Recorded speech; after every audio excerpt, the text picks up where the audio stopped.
Good evening. Hello. I bet you wondered why I all called you here this evening. Look at that. Wow. This is going to be very, very strange for me because this book is only less than 4 weeks old, and I did a few events around Australia and New Zealand, and it usually involved screening and me hiding behind the screen and pretending that, you know, I'm still a filmmaker, really a writer, but this book you can buy for $25. I'd be outside, you know, pretending I'm still it. Now I am naked, I am exposed, there's no film to hide behind tonight, there's just this lectern which I can kind of disguise my nervousness. You can't see my hands doing this, although you might be able to sense it happening.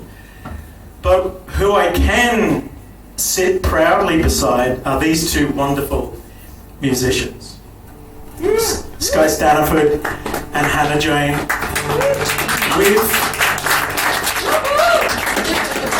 We've known each other for a long time now.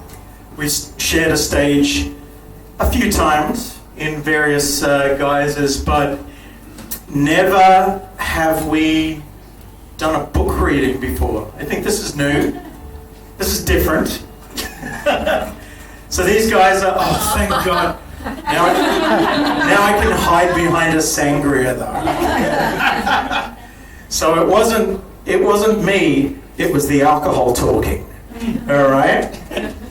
But what I am going to be able to do tonight is retell my story in a different way. I've told it through the documentary now. The documentary's been out for 4 years. It's been all over the world. I've been around the world with it. I went to Europe, I went to North America, I went around Asia and Australia. I have traveled more than I should with that documentary. I think I've been so incredibly lucky to have gone where I've gone with this movie. But the book is something different. It's an entity unto itself. Really, it's as much my story as it is Weng Weng's story. Now, I know a lot of you guys have seen the documentary. Hands up anyone who hasn't seen Search for Weng Weng. Get out. Get out. There's nothing for you here. Anyone here has never heard of Weng Weng? Is there anyone here who this is the first time you've ever heard the two words Weng and Weng? Everyone else I guess. No, okay, cool. So I don't need to go from the very start. What I can do though is say that I'm experimenting with narrative, like I did in the documentary. In the book, I'm retelling a narrative kind of over and over again, so that I can glean its meaning, if that makes sense. I think that I think everyone has a narrative. This is a very, very important thing to say, that everyone has a story which could be turned into a documentary or a film, because at the very core of each person's experience is a story that resonates universally, that there is a universal story in each of us. It's utterly unique to yourself, but it's also an archetypical story which is as old as time itself. So my narrative is one which is kind of weird, because it has a lot of kung fu kicking midgets in it, and mad psychic women telling me things. You're going to hear a lot about that tonight too. But really, at the very core is a story of someone who wanted to reinvent themselves. who was unhappy the way that they were and desperately wanted to be something or someone else. And the person, the narrator, went the real hard way about it, the real long and winding way, and I'm going to tell you all about it tonight. So this is going to be very self-indulgent. I warn you now, if at any point you go, I've had enough of this clown, I'm out of here, I will not be offended, to your face, sledge you on Facebook afterwards. But what I'm doing and what I constantly do is try to make sense of the last 20 years of my life. Because there's rubble, and I'm constantly sifting through that rubble to try and make sense out of it. So I'll be reading bits from the book, and then, telling cheap jokes and, one-liners in between. You may laugh, you may not. You probably won't. As soon as I get my first cheap laugh, I'll be fine. Like that, thank you. I realise that everything's going to be all right now. But there will be stories that I haven't told anyone. In fact, these guys have been around for a long time, and they won't have heard some of these stories. So, I am naked tonight under this cheap suit. I am naked in front of you. I didn't need that picture. Naked with the sangria. You obviously need more alcohol, sir. And at the end of this, it'll be a mitzvah. So, and also this is a very experimental form in doing this. I've never done a reading before. This is incredibly pretentious of me to do this, but fuck it. Are we pretentious to come? Yes. Clearly. So we should all just bathe in our own pretentiousness. Yeah. But it's good. It's But these guys I trust so much. These guys are two of the most talented and trustworthy musicians. So I trust them to be able to do the soundtrack to my life. Can you dig it? No pressure. So I'm gonna tell you my story from a very early age. I'm gonna actually read from this book. Hence the term reading. After sangria, of course.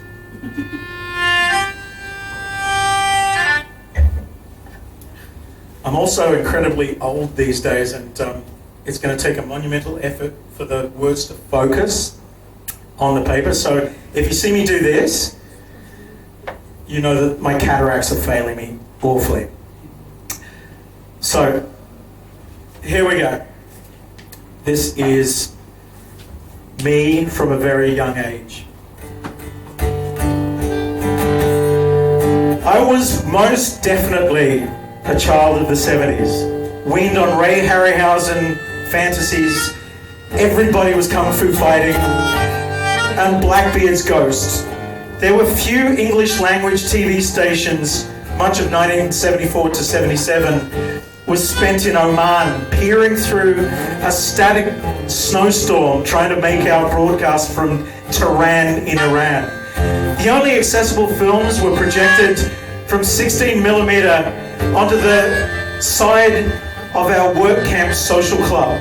There, Where Eagles Dare kicked off a decades-long obsession with war and action films. Jaws, on the other hand, was most definitely forbidden fruit. In pajamas, I snuck onto the balcony to watch the opening 10 minutes through binoculars.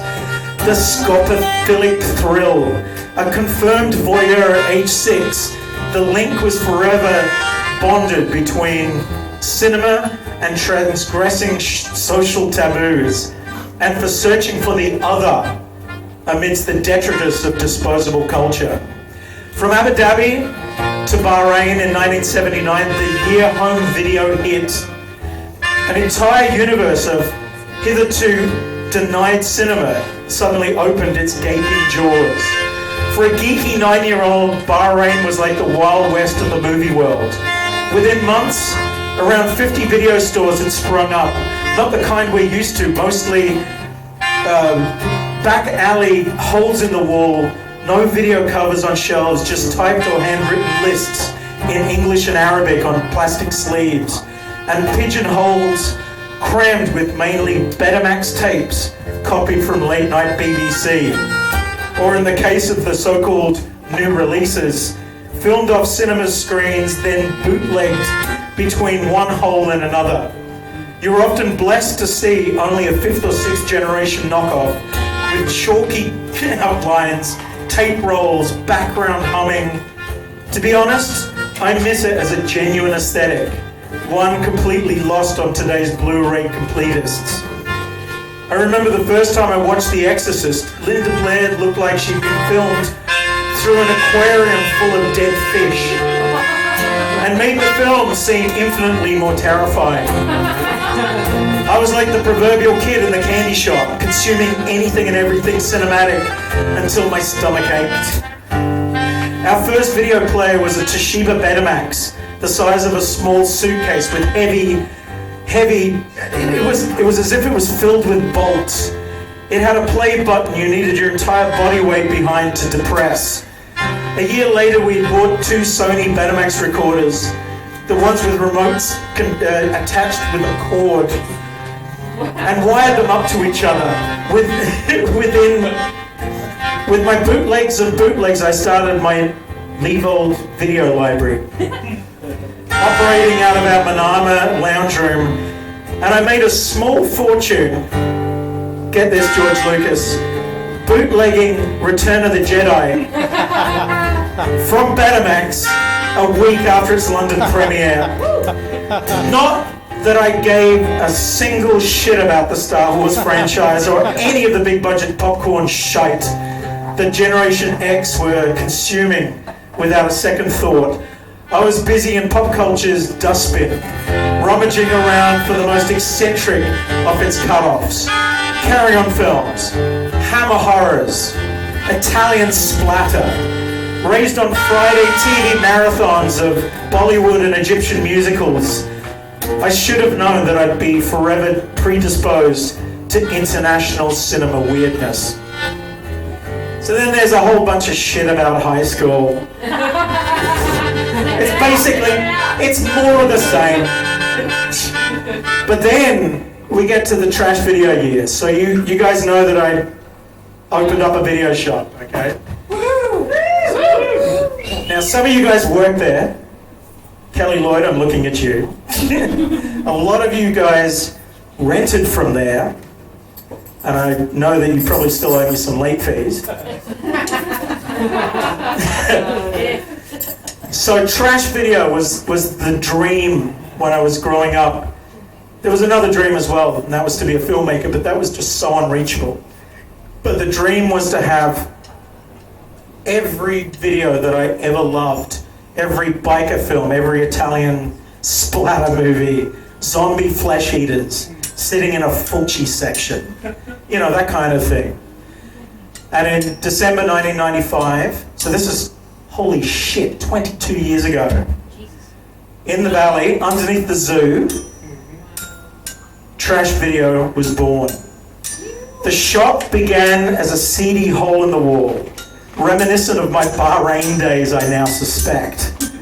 In Fortitude Valley, in those pre-gentrification days, the most rundown inner-city suburb in Brisbane, Trash Video was more than just a cult rental store. It embodied a philosophy which ran counter to the ever-growing chain store mentality. Trash was a drop-off point, planning room, research laboratory, think tank, a hangout on the coffee-stained couch for the marginalized and non-compartmentalized.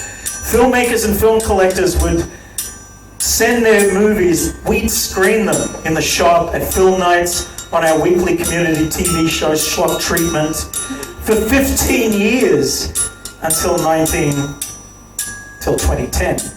Trash collected, archived and disseminated the wildest and the most obscure obscure films we could find. Over 10,000 beaten up VHS tapes were crammed onto shelves made up of old packing cases. Handwritten stickers covered the cases. The shop was proudly do-it-yourself in every respect. I'd cultivated my own DIY aesthetic from my earlier days of playing in punk bands and self-publishing fanzines. This is where I got the unfortunate Stumpy moniker from. And so it followed. The trash videos look adopted that bratty, grungy, photocopied collage feel, as well as a fierce, independent, underground spirit. The proudest oddity on the shelves was a slightly bruised VHS original of For Your Height Only. Now let me repeat that. For Your Height Only. It was my go-to title whenever a customer said, "Give me the weirdest film in the shop." Ta-da! And so I discovered the 2'9" James Bond of the Philippines. Single viewing in the early 90s, I can't even remember what year, but I just remember that it was one of those titles that was revered among collectors of the weird and wonderful. People would say to me, "Hey Stumpy, have you seen that midget James Bond film from the Philippines?" And I'd go, "No, but I want to. Oh my God." Now I had no idea that that single VHS viewing would change everything. Now let me tell you about that moment.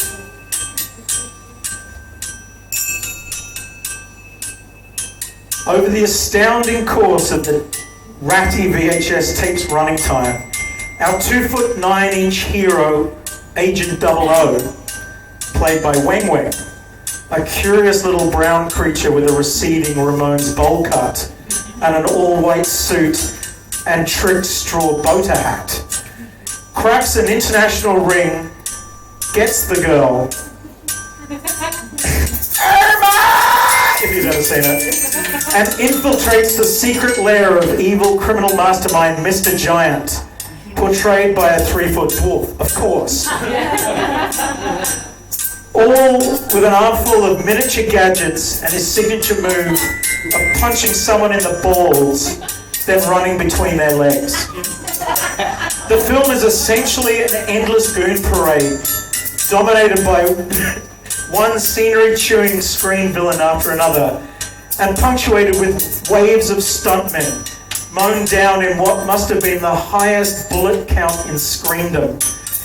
It's the soundtrack, however, which takes the film to a new level of genius, a self-awareness of the absurdity of the film not present in most shitty kung fu films. The greatest giveaway is the moment Agent 00 is seated in front of his boss. Weng sits silently for what feels like eternity. His boss then says casually, "You're a man of few words. I like that." A decades-long obsession was born from that single film viewing. Who is this tiny miracle? What was his real name? Was he still alive? And by some miracle, could I track him down? Failing that, I wanted to talk to the people closest to him and ask, what was he like? Was he truly like a child? What was his voice like? What were his dreams and aspirations? Did he want to be a star? What happened to him after the movie stopped? There's something about Weng Weng, to paraphrase the Farrelly brothers, that makes you fall in love with him immediately, and I was no different. It's an instant connection that goes way beyond novelty or freak show appeal. There's a genuine naivety and humanity in his situation, an innocence that radiated from him. He was this perfectly formed little human being in a white disco outfit and bowl cut, kicking his way through an army of goons with a faux Bond soundtrack blaring behind him. It's not just the novelty of seeing a Filipino midget pretending to be a gun expert and ladies' man, or the inexplicable thrill of watching bad, and I mean bad, kung fu movies. Maybe it's the mad vision of a Manila court in a perpetual 70s twilight of bad disco, Marlboro Man mustaches, flared collars, and equally flared nostrils. Absurd tangential logic abounds, as does the knee-jerk colonial impulse to subvert and embrace their dominant Western culture simultaneously. And so I go on about what the fuck is going on in this Weng Weng film for a couple of pages. I'm not going to put you through that. You have to buy that to suffer through my suppositions. But I was absolutely hooked. And I think there was almost like a missionary-like zeal in wanting to convert everyone to the Weng Weng cult. So people would walk in the shop and they'd go, "Can you recommend a film?" I'd go, "Have you seen For Your Height Only?" And they'd go, "No, that looks kind of weird." I'm like, "It is! Oh my God, you really need to see this!" So, an obsession bordering on mania, which then, 20 years later, I guess appears like monomania, obsession, and complete descent into madness. Let's explore that further. So, around this time, I had a dream.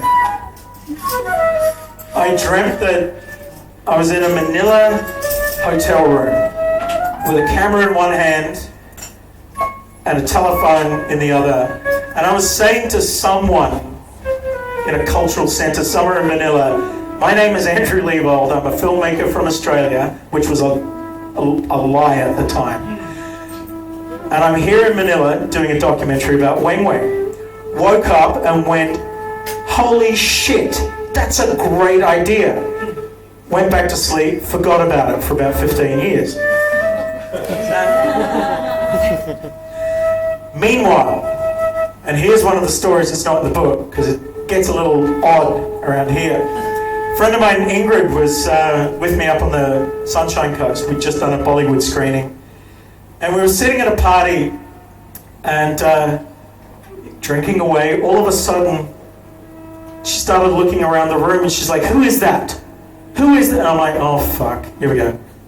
Someone's a little bit Weng Weng." Tagalog for like crazy drunk, that is, by the way. That's another story. And then she looked at me and she went, "Stumpy, it's you." I said, "It's me what?" And she's like, "Oh shit. Stuff's about to happen. I can't tell you right now. Just go to sleep, white light yourself, and I'll talk to you in the morning." I said, I don't understand what the hell you're talking about." And she's like, "Okay, you will." So I lay there for the rest of the night going, what the fuck is Ingrid about to tell me? I mean, I was genuinely mystified.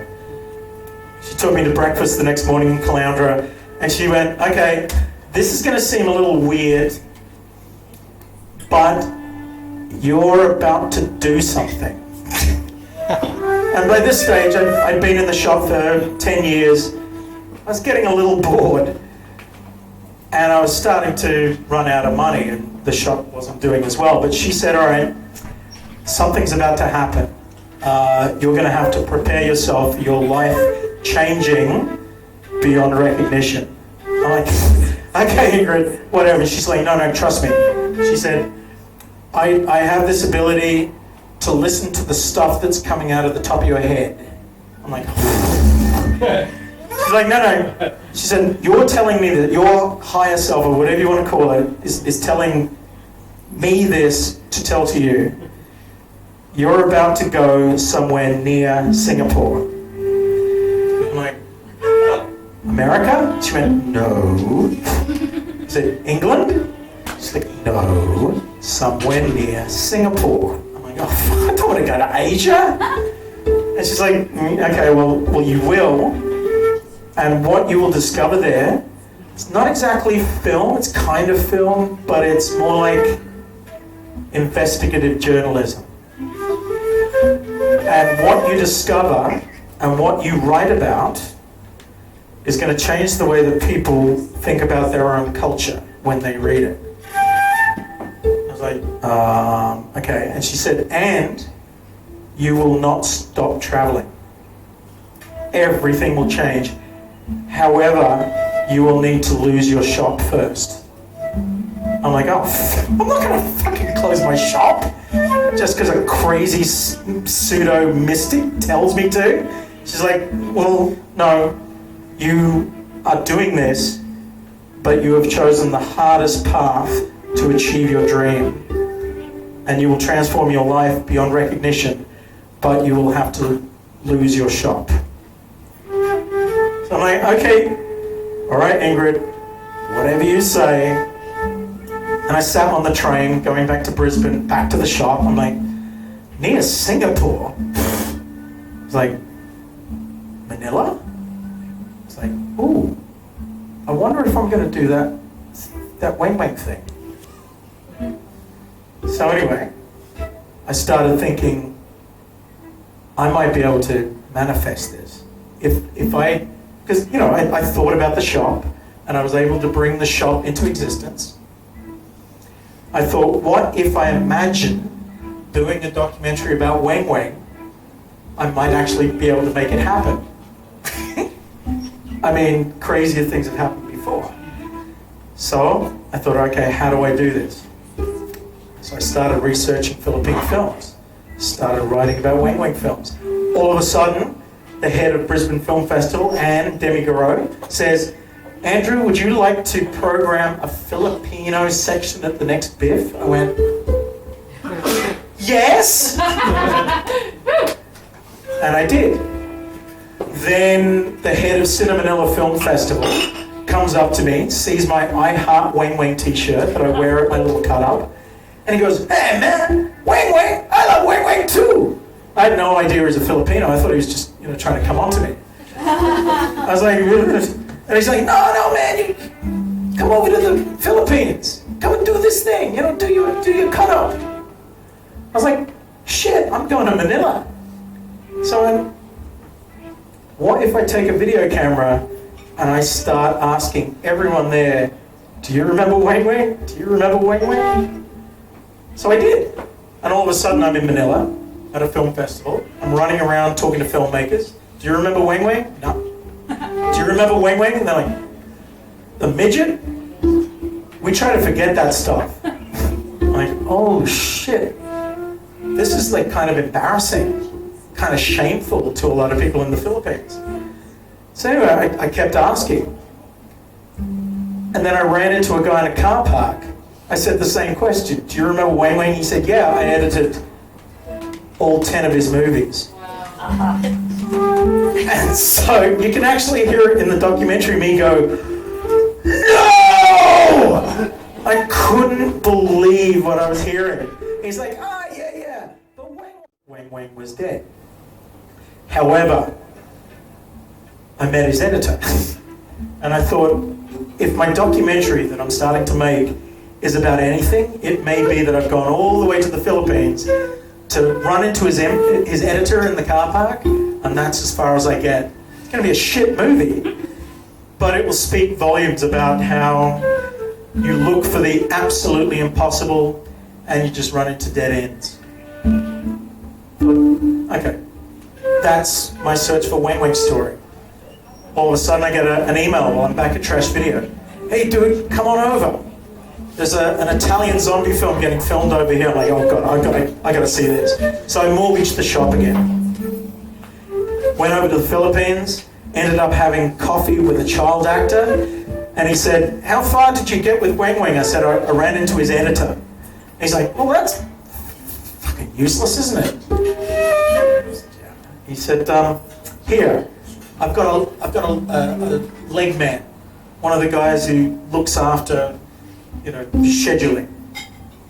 Talk to him. Who do you want to talk to? I said, Weng Weng's director. Okay.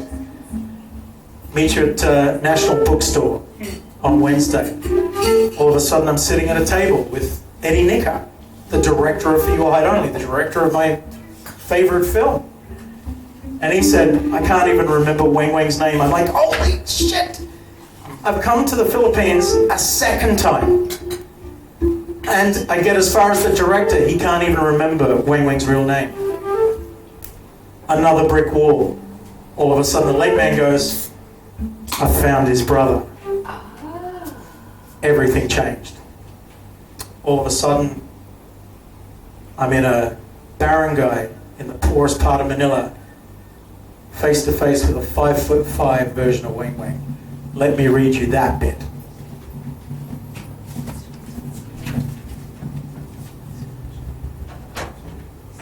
Malibay is one of the many barangays of Pasay City, perched on the eastern edge of the EDSA Superhighway as it meets Rojas Boulevard along Manila Bay. The streets become more narrow until you're on C. Jose Street, shoehorning jeepney and tricycles between its 1- and 2-story dwellings with barely room for 2 rows of traffic to pass each other. Rene the leg man directed the taxi driver to a tiny house cramped up in the shadow of a combined video store and funeral parlor.